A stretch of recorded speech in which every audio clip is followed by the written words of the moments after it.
But in newer destinations, it's again a lot of thoughts gone behind. We are going after tiger reserves in a very big way to actually showcase India globally.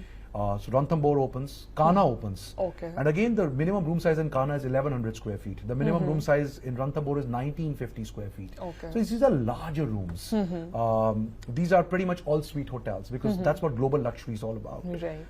And then we open in the temple town of Tirupati. And again, the logic there was, we kind of really think about a destination. The logic was that if you go to Vatican, you've got great hotels around the Vatican to stay in Rome. You got super luxury hotels. But what about Tirupati? Tirupati has only 300 branded hotel rooms, and that also in 3, 4 and 5 stars, not even 5-star hotel rooms.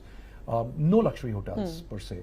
So our point was, why don't we do an absolutely most amazing luxury hotel in Tirupati, because it gets 1 lakh tourists a day and it has 300 rooms. So why don't we do a great hotel? So if you are going to visit the temple, you also stay in a very good hotel, and everything else is taken care of because of connectivity. You generally don't fly into Tirupati directly if you are especially coming in from outside India, and it has a significant number of people coming from outside India, from India. Connectivity is always a challenge, so people can rest and they can, you know, visit the temple in peace. So that was one of the reasons. So Tirupati opens. Then we are also looking at Bhutan significantly, but that's much later. But in the current scheme of openings, we also have Mashobra. We are also doing a hotel in the upper Himalayas. We haven't shared the destination yet, but we are looking at opening on the 1st of June. So it's like a secret hideaway destination. Would you like to share that with us right now? So all I can say is it's going to be in the extreme north part of the region. All I can say is that if you have to go to a hotel there, you will at least have to acclimatize for a day because it's up there. It's really, really up there. But it'll be most exciting because again, we believe there are no luxury hotels in that destination. And again, we believe Europe's done a great job of having great hotels in the Alps, whether it's the Swiss Alps or the French Alps or any part of the Alps that goes into Austria or wherever. But they've done a great job. And I believe we haven't done a great job of the phenomenal historic landscape that we have with the Himalayas. So I think we want to do something there also. So that'll open next June too. Like I said, there are 8 openings next year, and this doesn't include the Postcard and the Durham Tea Estate. Means we haven't done a luxury tea estate hotel.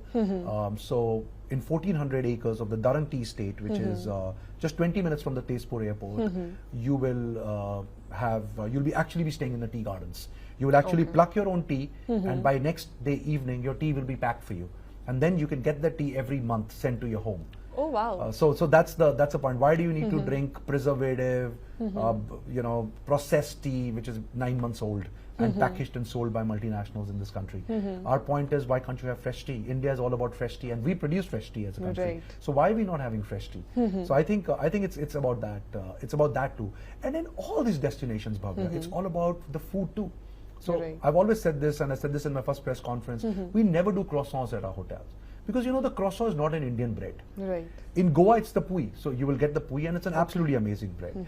In Mangalore, you'll get the Mangalore bun, and it's a slightly sweetish fermented bread. It's beautiful. In Bhutan, you'll get buckwheat breads because that's the grain of the region. In Sri Lanka, we will take you to hoppers. But our point is, none of these destinations are about croissants. So why should we serve croissants?